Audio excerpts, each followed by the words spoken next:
Thanks so much for joining us, everybody. Welcome to a DeFi Raiders AMA with Tapioca Dao. Tapioca is a layer zero omni-chain money market across 12 EVM networks that allows you to lend and borrow assets between different networks, defragmenting liquidity to attain unparalleled capital efficiency while also offering seamless interoperability. With USD Zero, the first omni-chain stablecoin,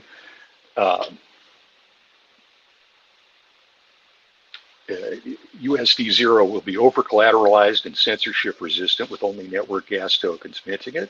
It's the first omni-chain fungible token stablecoin, allowing users to bridge without an intermediary protocol. So lots of stuff there. Now we'll dive into what all that means. So to get us started, Matt, would you please introduce yourself? Tell us a little bit about the team and how'd you all meet and start working together? So I'm Matt, obviously. Basically, I'm the founder of a company called Pearl Labs. Pearl Labs are the core contributors to Tapioca Dao. Some of the other people involved with Pearl Labs are like Gray Matter here, Miro that's here as well.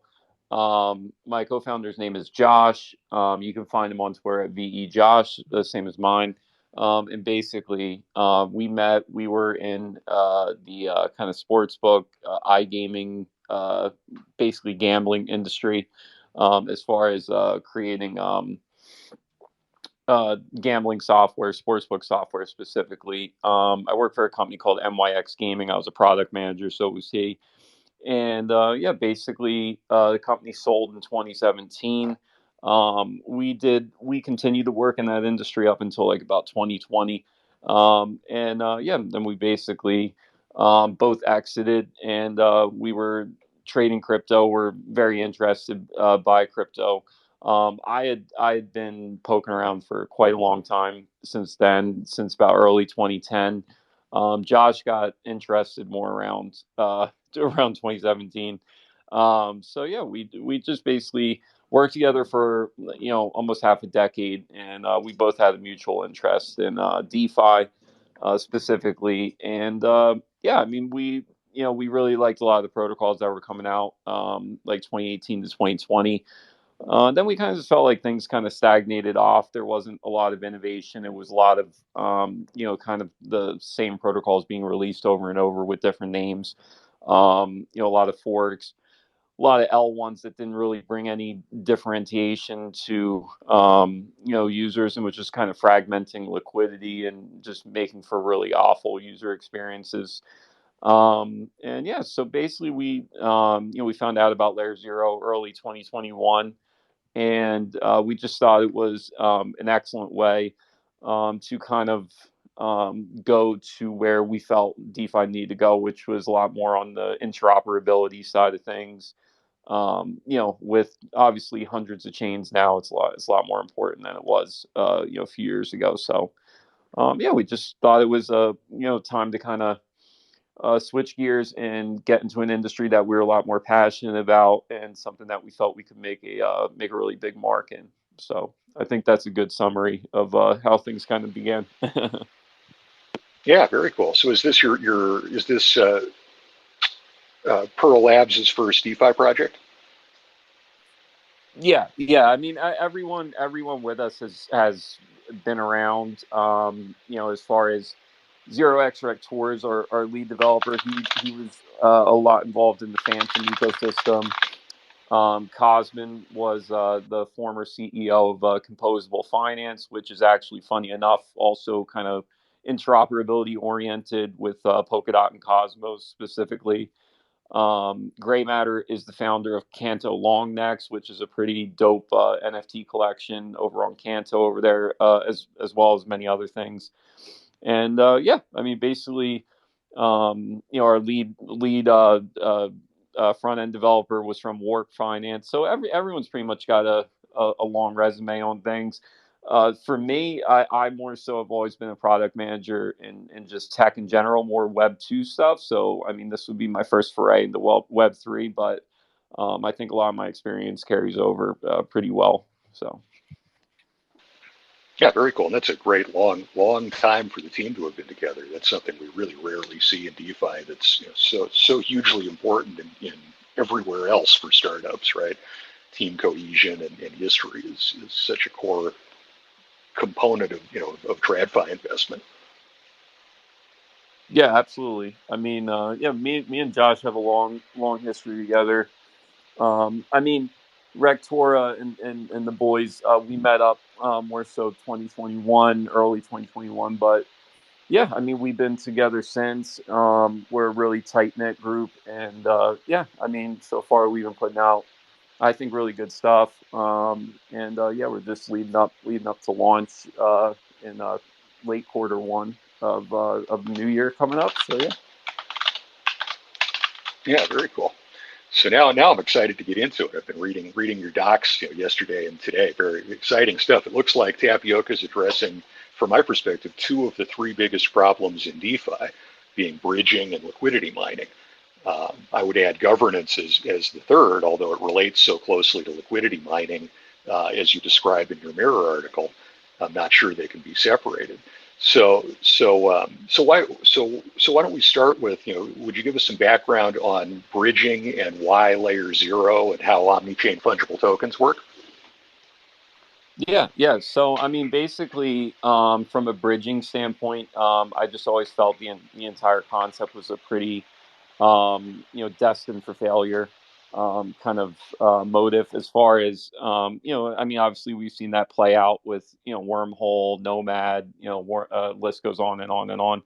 But I mean, basically having needing assets locked on both sides. The custodial risk, the smart contract risk, it mounts as the networks grow, because then you need more and more assets on both sides. And, kind of the bridging trilemma, which is something that Stargate touched on and the Layer Zero white paper touched on, as far as, you can kind of get speed, finality, or basically you can get one of three things, or two of three, I'm sorry, two of three things. And Layer Zero was kind of the first to hit all three, as far as security, finality, and basically fragmentation goes. So I mean, I just felt, as soon as I saw Layer Zero, I mean, that it was able to solve the three largest issues. Because if you look at it like this, a lot of assets are basically kind of like store credits or IOUs. Like if you have like BNB on Binance Smart Chain, you bring it over to Ethereum and you have wrap BNB, you just basically have an IOU for the asset that's on BSC. But it's like, what if you could have that asset on multiple chains? You have that one, piece of liquidity, and you have it on multiple chains. You can get a lot more capital efficiency out of that, because you no longer have the fragmentation of needing all of these separate liquidity pools on each chain. And that's something a lot of people ran into with, like, you may want to bridge a certain asset and there's no liquidity on the other side, or the wrapper gets hacked or something. There's just so many issues with it. So again, that's why we wanted to build this, just because it's able to unlock a lot higher capital efficiency through not having the liquidity fragmentation issue.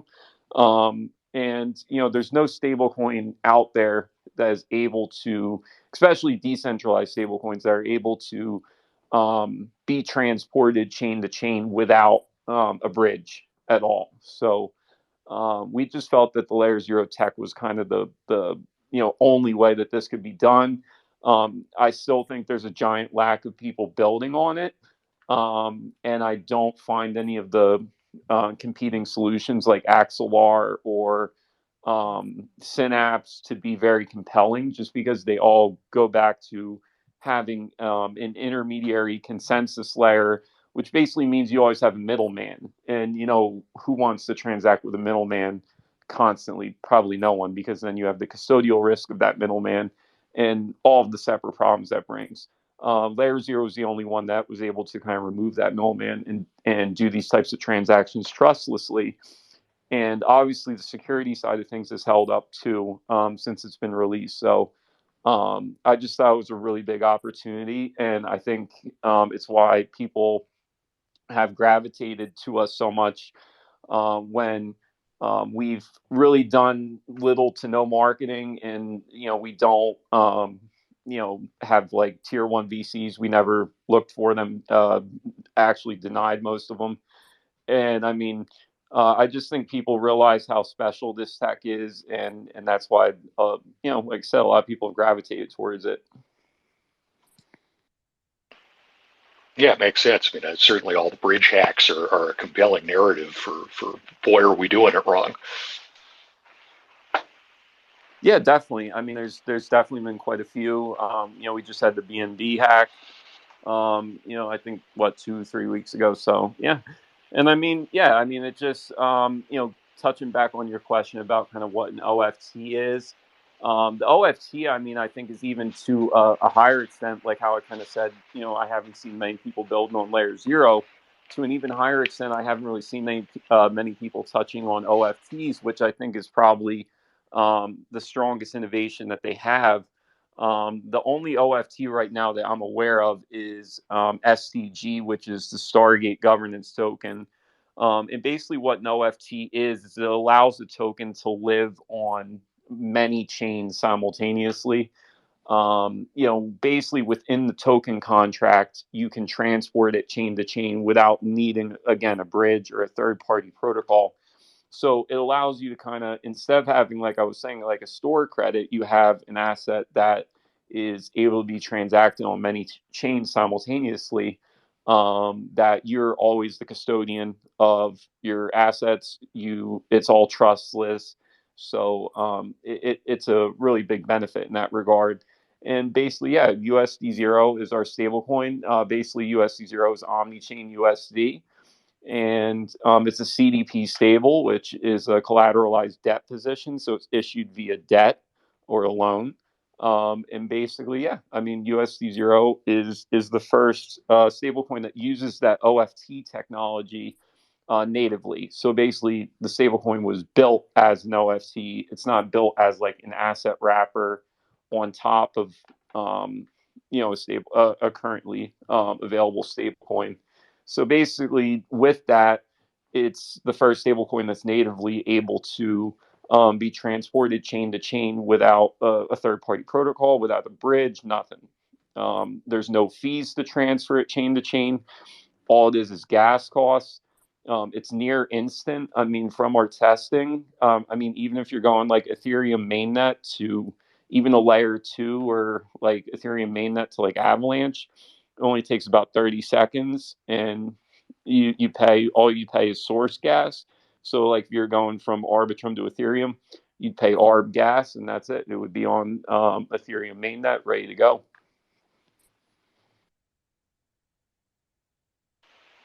Yeah, that sounds like magic. Honestly, lending on one chain and borrowing on another, or what have you. I've heard this value prop before from other protocols, but nobody has yet, I think, come close to delivering it. Yeah, I mean, there's quite a few that have been out that try to use Cosmos to do this, or Polkadot.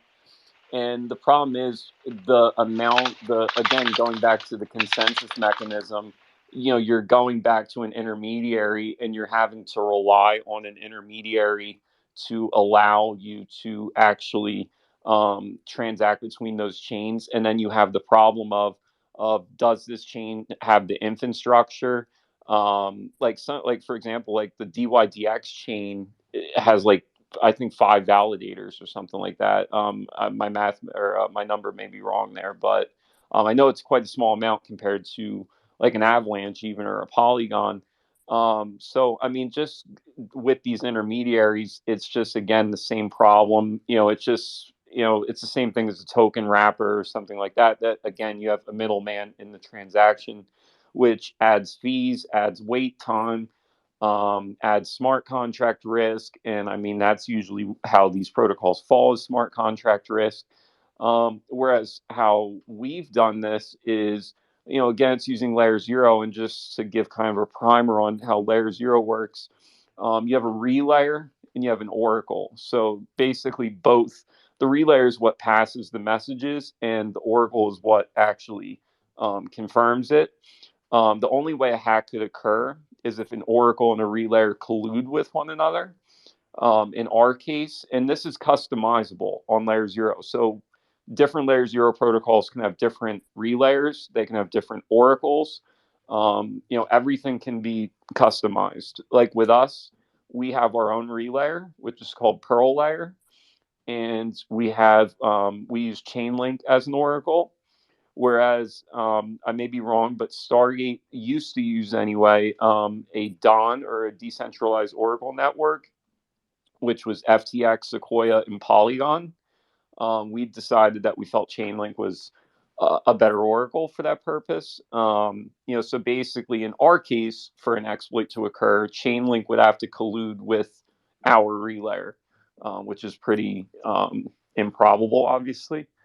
But yeah, I mean, basically those messages are passed through endpoints, which an endpoint is like a mailbox on every chain. So like you have an endpoint on Ethereum, you have an endpoint on Polygon, Phantom, and so basically, yeah, the relayer grabs the message, Oracle confirms it, sends it to the endpoint, and then it sends it to the user application on whatever the source network is. So that's basically how it works.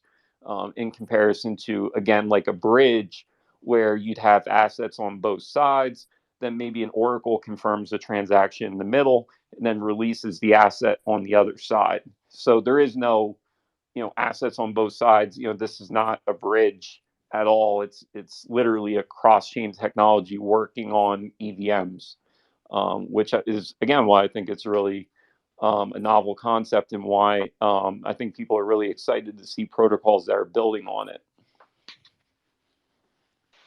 Yeah, for sure. So what challenges are faced by existing stable coins in adopting this model? Like why isn't or are they working on it? Say MakerDAO, why don't they go this route? Well, again, you can't. I mean, there's a lot of complexities involved in kind of just like adopting this. I mean, I shouldn't say you can't, but I mean to do it in the way we're doing it, you can't, just because we've built all of our smart contracts natively to work with Layer Zero. So, like our implementation of Cashi, which is a sushi swap contract that we were licensed by Boring Crypto, ours has been built so that it's built for layer zero use, as far as that it'll exist on multiple chains. A lot of protocols have built out multi-chain where they have deployed their contracts onto several different chains. With layer zero, you don't actually deploy your contracts. Like with us, for example, our host network is Arbitrum. So our contracts are only on Arbitrum. How we're able to work on other chains than Arbitrum is basically you have a proxy contract on these other chains like Polygon or Ethereum mainnet or Optimism. Basically, where all it is again like a mailbox where it just sends and receives messages to our Arbitrum contracts. So it's a lot different architecturally than like a multi-chain deployment, or if in some cases protocols that have built out with different or competing kind of cross-chain technologies like an AnySwap or a Synapse or whomever it may be. So it becomes a lot more challenging when you start trying to combine architectures instead of natively building for one. So I think it gives us a giant edge that we have built completely for layer zero. We're not going to support any other cross chain technology, no bridges, nothing. We're only going to build on layer zero as far as our message passing goes. So Yeah, very cool. That sounds like a gigantic moat that you're creating. yeah, I mean, when Layer Zero, we've graciously been helped a lot by the Layer Zero team. As far as through our development, Rectora and all of our devs are very, very good at what they do. And we've had a very laser focused vision as far as what we wanted Tapioca to be. Having the ability to use Bento Box and Cache, or well, actually Bento Box V2 in Cache is a giant leg up that we have what I feel is really superior smart contracts that we're building off than say like guys who are forking Aave or Compound or something like that that is not built whatsoever to do stuff like this. So yeah, I mean, you put those two things together, you can make something really special. I feel so. Yeah, that's what it sounds like.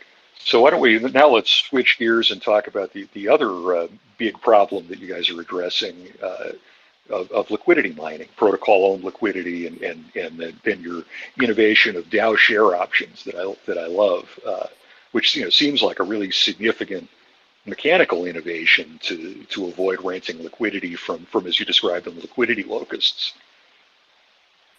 Yeah, I mean, so it just to note, our DAO share options is based off Andre Crony's option liquidity mining, which was built for Keeper Network, Keep3R. And basically, what we had looked at was when we were kind of building Tapioca initially, we were going to build Tapioca in the manner that would be consistent with liquidity mining programs. But we just kept kind of trying to modify and smooth out how basically the cell pressure would work out. And I just started doing a lot of research on economic growth models and incentive models. And I looked at bonding for a little bit. And I just thought they were all kind of different ways to fail at the same problem.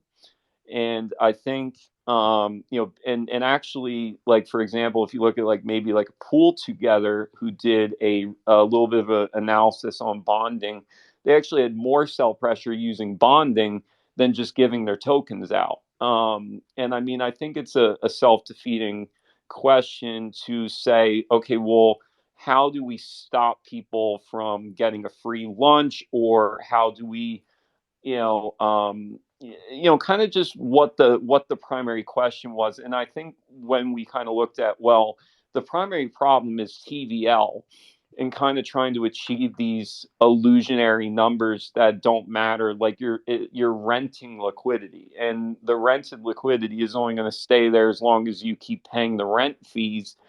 And if another protocol comes along and can pay more rent fees than you, then your liquidity's gone. And basically, we just kind of looked at this and looked at the own model, which has its own problems. But basically, we just said, look, the goal here should be that this DAO owns as much liquidity as possible, because the only thing that's really real at the end of the day is actual permanently owned liquidity.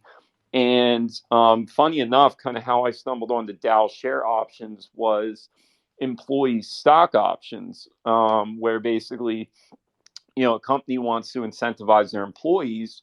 What are they going to do? They give them stock options, which kind of creates a beneficial relationship between the employee and the company for the employee to perform as best as he can. And I kind of looked at lenders as employees, and I looked at Andre Crony's model again with OLM. I thought the call options were a brilliant idea, especially with the success of GMX and options in general, that they're more mainstream now. And yeah, I mean, basically, I thought the one large problem with Andre's implementation of OLM was it was just a flat 50% discount. And that was it. And I just said, well, why does everyone get a 50% discount? And this kind of goes to my background with kind of economics and things like that, as far as Pareto efficiency, where like kind of nobody ends up better if no one ends up worse. Like you always have to have a loser to have a winner, or everyone's losers. So basically, with that in mind, I was just kind of like, why is no one having to compete for this discount? Like, why should I get a 50% discount? The next guy doesn't get a 10%, or whatever. Why aren't these discount levels being given per what the lender is giving to the protocol? And that's kind of where Rectora invented TWAML, which stands for time weighted average magnitude lock. And it basically weights time. So basically, if you're bringing one ETH to DAO, like I come to the DAO and I say I'm going to lend one ETH for a year. I may get a 50% discount, but if, you come with 1 ETH right after me and say, I'm going to lend it for a year, or you're going to lend it for a year, you're only going to get a 25% discount. So now you have to either lend it twice as long or accept a lower discount. So basically, it creates efficiency through competition. Competition breeds efficiency. So that's kind of where this morphed into something that I think is going to be a token model that is going to be duplicated a lot after we do it, but I think it's going to be something that generates a whole different type of economic growth for a DeFi model than what we've seen, which is, again, give free tokens out and hope the liquidity stays there. Yeah, that makes a ton of sense. I mean, I think you guys have maybe the first to actually address, what are we paying for here, right? Which is liquidity locked over time is actually valuable, not liquidity locked for an hour or a day. Yeah, and that's where I think a lot of people with on that Mirror article, when I said, like, well, if I said I'll give you $1 million versus $100,000, you'll probably take the million. But if I said I'm only going to give you the million for a second, and I'll give you the 100 grand for a year, you'll probably take the 100 grand because you can extract a lot more value out of the 100 grand having it for a year. So I mean, it basically is, like, with protocols, I think it's the major problem that they're just looking at the rented liquidity and they're not looking at the value that the liquidity creates. And then there's even more problems in that, like, if you look at, like, a sushi, for example, a sushi had an excellent swap that was extremely competitive, that generated a lot of fees. But where did those fees go? They were buying sushi tokens at the top, because that's what X Sushi does. Is it's a buyback, it's a stock buyback, basically.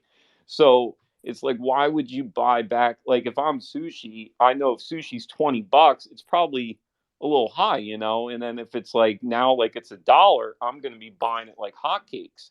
So it's kind of like, some of these models weren't, I feel like, we're really left just, and you see it kind of now where protocols just slap VE and go, oh, we got a great token economy, we threw vote escrowing in, like that doesn't mean you have a good like, it's like you have to match your token model to what your goals are as a protocol.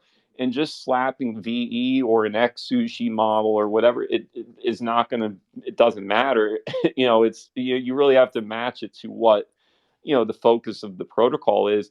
And it's not always just get as much liquidity as possible. I mean, there's different goals. I mean, for us, it's get as much protocol owned liquidity as possible. But yeah, I just think there needs to be more experimentation. Like, we've seen GMX has succeeded really well with ES GMX.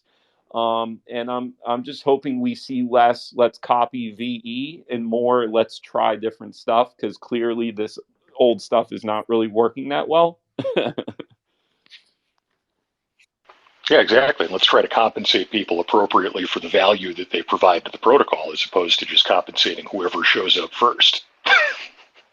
Yeah, and that really comes back to some of the analytics that even kind of startled me, where I saw, like, one of the analytics on the RIP liquidity mining article was, when a smart contract gets released for a yield farm, 99% of the addresses, they just take the fees that they get and then they sell it and then they're gone. So in a day. So it's pretty startling how poorly these models work, and they're just duplicated over and over.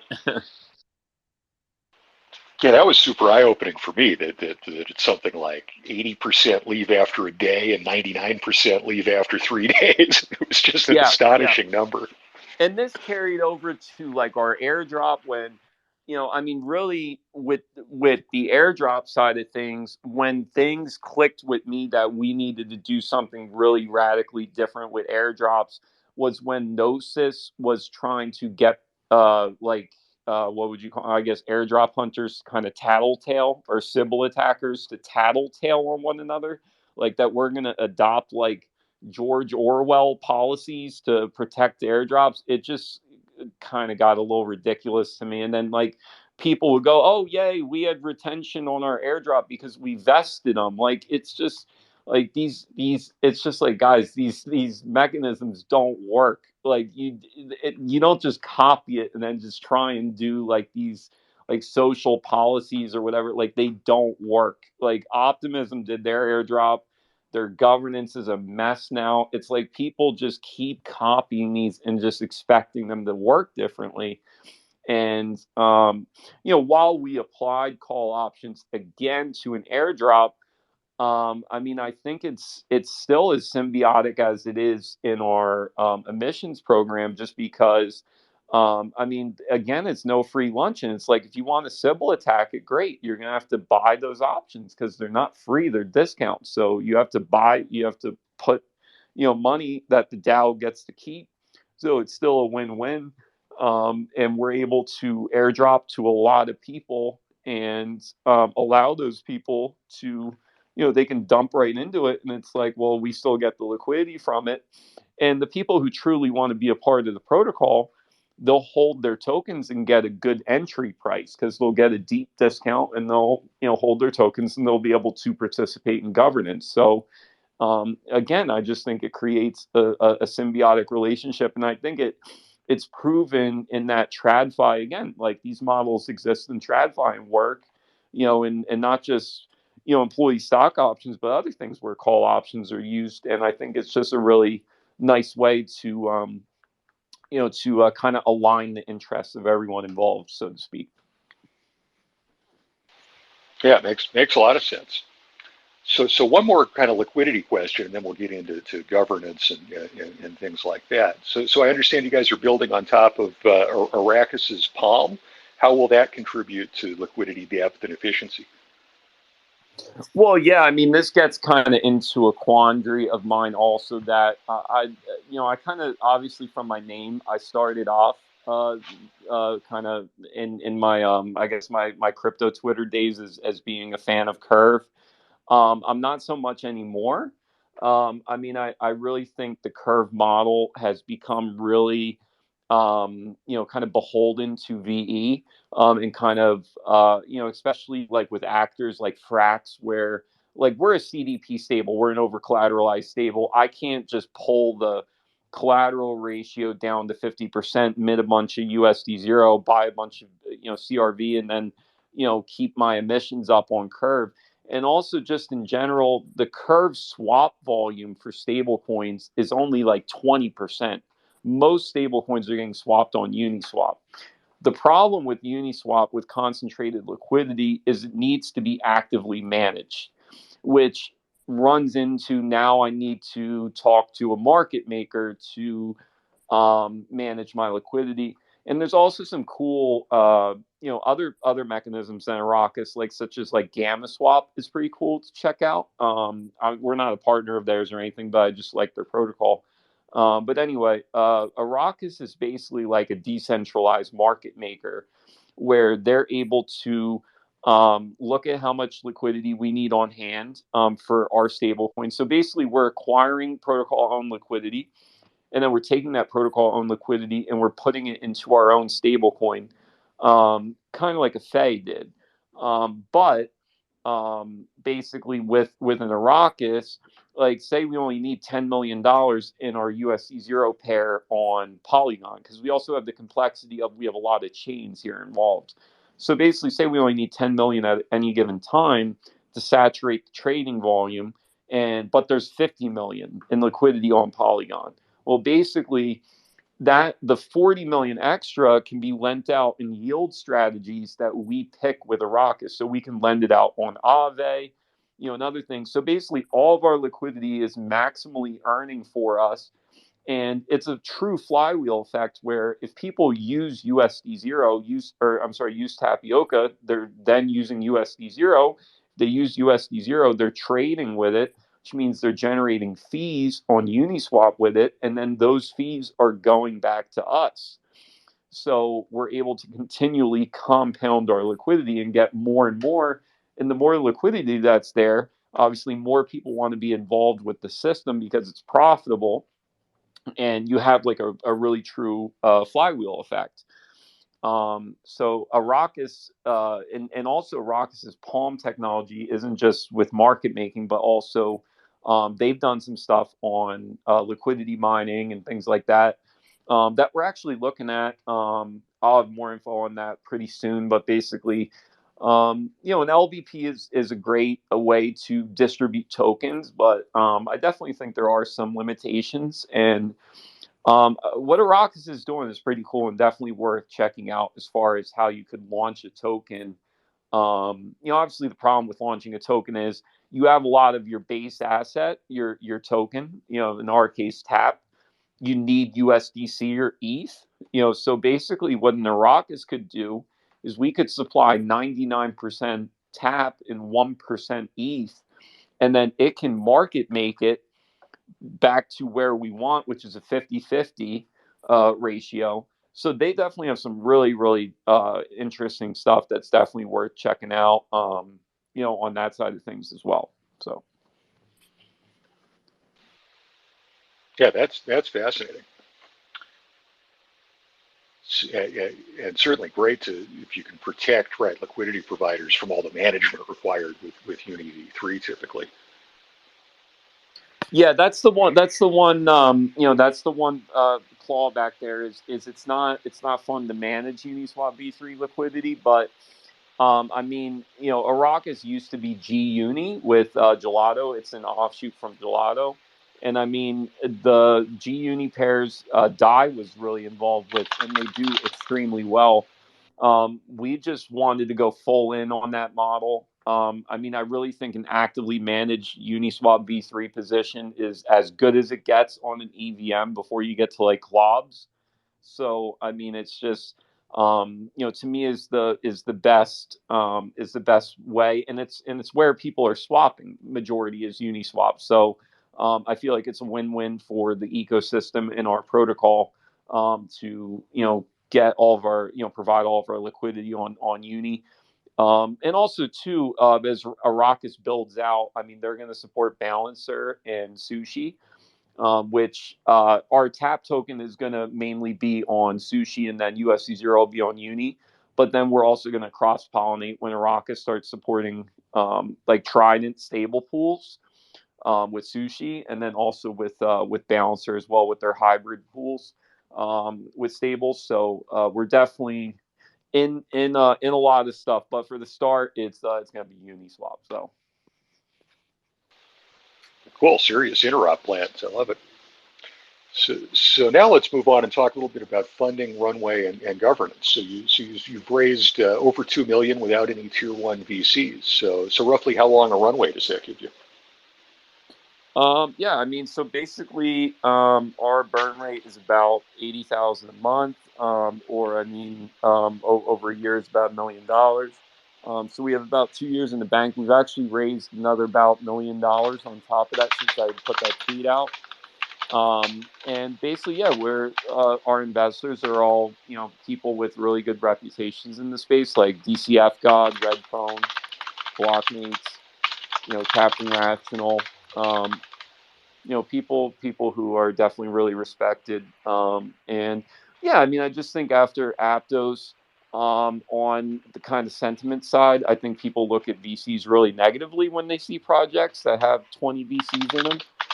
And just for us, we literally we dodged bullets, and not even on purpose sometimes, but like we literally had chatted to Alameda a few months ago and stuff. We just felt back then we felt the custodial risk was so high just because we felt all of them were illiquid, and it looks like I was pretty right. And also, a lot of them just wanted predatory tokenomics, where like they get in at a penny, and then they want retail to buy at $20, and I just don't like. I'm a very transparent person, and I think a lot of people from our community will vouch for that. I just like everybody to know what the playing field is. Like I don't get, for example, like if there's pre-sale rounds, like why is that not listed on tokenomics anywhere? Like if I want to check out like X protocol and I'm looking at their tokenomics, I should be able to know what investors were vested at. I should know what price they bought in at. Like all of this information is just obfuscated, and to me I feel like I want to be a transparent, person that, this is a DAO, and, we're a Tapioca DAO, and, it's a community run protocol. So I feel like, communities should be involved in decisions, and they should be well aware of the decisions I made, when there wasn't a community. So, and, the protocol's financials and stuff like that. Like, I share our multi-sig address all the time that people can look at it and see what our holdings are. And I mean, I just think that's how protocols run. I mean, I don't see anyone else doing it like that, but it's just how I feel things should be done from my side of the table. So, Yeah, exactly. The VCs don't like it when when you publicize exactly how much money they're making when they dump on people, though. no, no, yeah, yeah, and that's why I did it. Yeah, I mean, I mean, like our seed rounds at 44 cents, our fair price, quote unquote, an LBP works off 4x the what you consider a fair price is 88. So basically, it's a 2x from the last round, which I think is pretty considered to be relatively fair. And I mean, obviously, it can go to the seed price at 44, and it could pretty easily in this type of market sentiment. But I mean, and they're vested at 2 years, which is a pretty strong investment. That they have a commitment that the protocol continues to go, do well, and they're publicly named that people know who they are. So if they go dumping their whole stack, people know who they are. So I mean, it's not just like a Pantera Capital where it's just like an amorphous blob that nobody can yell at. So I mean, that's how I wanted to do things, and I think people are also equally attracted to that as they are the tech, just because I think they know they can ask whatever question they want, and they're going to get a legit answer on it. So. Yeah, absolutely. So would you talk a little bit more about the DAO and how you're governed and how you plan to be governed in the future? What governance structures will exist at launch? I see you mentioned slashing of bad actors potentially. Will things of that nature be controlled by a council or something like that votes? Yeah, so basically, we looked really hard at what type of governance structures we wanted. We looked at Aragon, Metropolis. I was always kind of moving towards, as much as it didn't work out well, I was looking at like kind of a Fey model, just because I think people, when they hear DAO, they forget the organization part. Like, a lot of DAOs are just weighted voting, free for all. It's a mess. There's no vision. There's no people that actually know what they're talking about. It's just a free for all of people slinging mud, and I don't really think that works. And again, a DAO has an organization. So my vision was always an elected body of individuals who the larger holders of the token voted for, and new people could be voted in, people could be voted out. And with that model, we found Zodiac, which works inside of Gnosis safes. And basically, we actually have a governance roadmap of how things are going to be decentralized over time, and that's using Zodiac's modules. So at first, for example, the governance is going to be a 4 of 7 multi-sig. That it's going to be people elected to this multi-sig through a snapshot vote, and then basically you have a multi-sig where people can govern optimistically. So I can push a proposal, for example, and say, like, I want to change the fee on this, and that's behind a 72-hour time lock. And during that time lock, everyone can see my proposal and veto it if they don't like it. And then over time, we'll basically add modules to the Zodiac setup, where then snapshot people will vote in a snapshot, and then the people in the multi-sig carry out what is done in the snapshot votes. And then, because obviously you have a problem there, that the people in the multi-sig could choose to not carry out what was voted in snapshot, so it's not trustless. And Zodiac actually has a system called reality, where a snapshot vote would have an immediate effect on the protocol. So basically, it's this whole system where over time the multi-sig loses its powers until the multi-sig loses all power and the community control 100%. And so instead of doing like a compound governor Bravo or which is a free for all, or doing just a multi-sig, which some protocols do, which is basically completely centralized rather. Over time, it starts at a multi-sig but ends at like a governor Bravo style once the governance procedures and token holders, the tokens distributed to a large number of people, et cetera, that basically we have a pre-planned system to get to full decentralization instead of just up day one, free for all, you guys figure it out. Yeah, very cool. That sounds a lot like synthetics, actually, which I mean is a compliment in that I think they have one of the more sophisticated governance systems around. Yeah, it's similar in some respects to how they have kind of the Spartan Council and things like that. But yeah, I mean, basically, I think it'll be a pretty neat system to work over time. I really, once we found Zodiac, I'm a really big fan of it now. Our what we were going to do really before was Metropolis, but they're kind of in like a beta, and it's like they hand out passes for it and stuff. So I was just like, eh. But Zodiac's been out for a while. I don't think they get much credit. I know a few other protocols recently went for Zodiac, which is pretty cool. And I think it's just a really elegant solution to govern a protocol over time, and especially move to a full decentralized model. Yeah, and so you're planning to go to full code upgradability on chain in the long run. Yeah, yeah. Basically, by the end, people will be able to vote on something in Snapshot. Once it reaches quorum, it happens immediately and trustlessly. Yeah, very cool, very cool. So then, how much of governance do you expect will be controlled by the DAO at launch, and what's the and how do you plan to maintain sufficient control among friendly actors, if that makes sense? Well, yeah. So at the start, basically, there will be a snapshot vote. Who selects who's going to be on the multi-sig? Like, I'm not even just gonna be on the multi-sig. I have to be elected just like everyone else does. What we hope to have is 3 people from Pearl Labs and 4 people from the community. So it's a 4 of 7 multi-sig. And basically, and then a secondary multi-sig will be set up, which will be called a conservator, which is just going to have a narrow scope of functions of what it can do.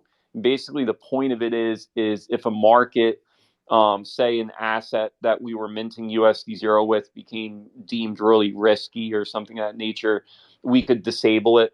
Or if maybe our cross-chain messaging system, we had just different risks like that. That it's a multi-sig with a narrow scope of functions that it can execute in order to protect the kind of the system, and that would be a 3 of 5. So it'd be a little bit leaner multi-sig to execute like critical decisions very quickly. And then basically, yeah, the community will choose when to implement the modules in Zodiac that will basically remove our not our but the multi-sig's control. So basically, if they vote on Snapshot, like, hey, we're going, it's basically set up as 6 phases. And basically, they just do a Snapshot vote, say, okay, phase one. And once phase one gets quorum, then it goes in. Phase two, same thing. So basically, it's all the modules are already there from launch, but it's just, the Snapshot votes have to happen to enact those kind of phases.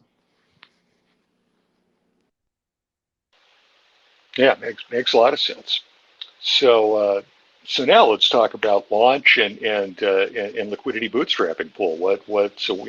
So end of Q1 is the plan, and it's currently slated to be an LBP, but you're considering other options. Yeah, so right now we're looking at, we've already programmed it, but we have a cross chain LVP setup where basically people could contribute from any of about 7 chains. And basically, it act as a normal LVP. It'd start at 352, go down to 88, or until it's filled. And basically, anyone who contributes from 352 to down to $2 will get call options. So they'll basically get included in the airdrop at the end of call options. And yeah, basically, we're looking end of quarter 1. Really, we're just we're finishing up a Certora audit right now. Then we're moving to C4 Arena audits, and yeah, we're just really looking to make sure we do enough audits on this. Also, we're working with Layer Zero a little bit on getting pre-crime, which pre-crime is a security mechanism for the cross-chain messaging infrastructure that basically how it works is all messages get executed in a locally forked blockchain.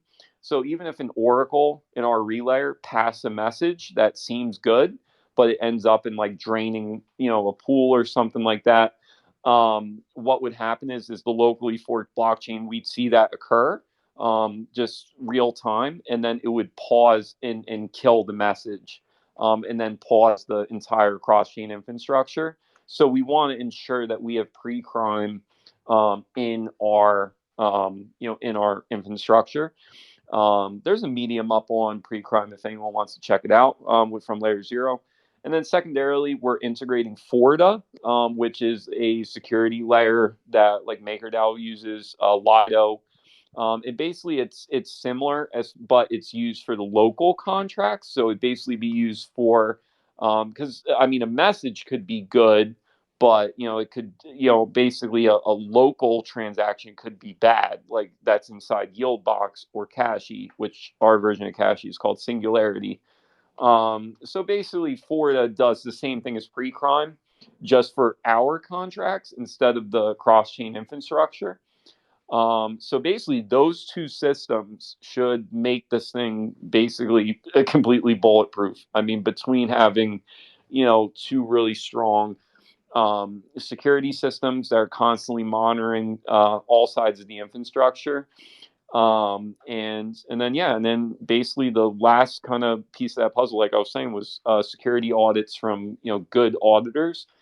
They're expensive, but it's worth it to, ensure that users' funds that are on this platform are really protected. And yeah, and then basically we want to do some beta testing and whatnot, just to make sure, people like the, UX, like the product, everything like that. And then, yep, hoping for end of February, start of March that we have an LVP and then launch the protocol. Yeah, very cool. It sounds like pre-crime and Forta would even let you prevent proof or consensus exploits, like have happened to a bunch of the bridges, right? Yeah, yeah, and I mean basically with Pearl Layer, we will be moving to at the start. It's basically going to be like a stacked multi-sig, so it's going to be a multi-sig as the relayer, and then the Oracle's chain link. But after launch, and this is included kind of and also in kind of our governance steps, is we're going to move to almost like a delegated proof of stake system. Just because at scale, I mean, while a multi-sig will work, it's not really advisable, to just keep using a multi-sig as what's on the relayer side. Although it doesn't cause any security concerns or anything, it's just obviously to build out the infrastructure, and then we hope actually other people will use our relayer, other protocols, just because with right now, our relayer would be, probably one of the only ones that's completely decentralized and third party. So yeah, we want to kind of build that almost as like a side thing to Tapioca that we have this relayer technology that's working perfectly. So yeah.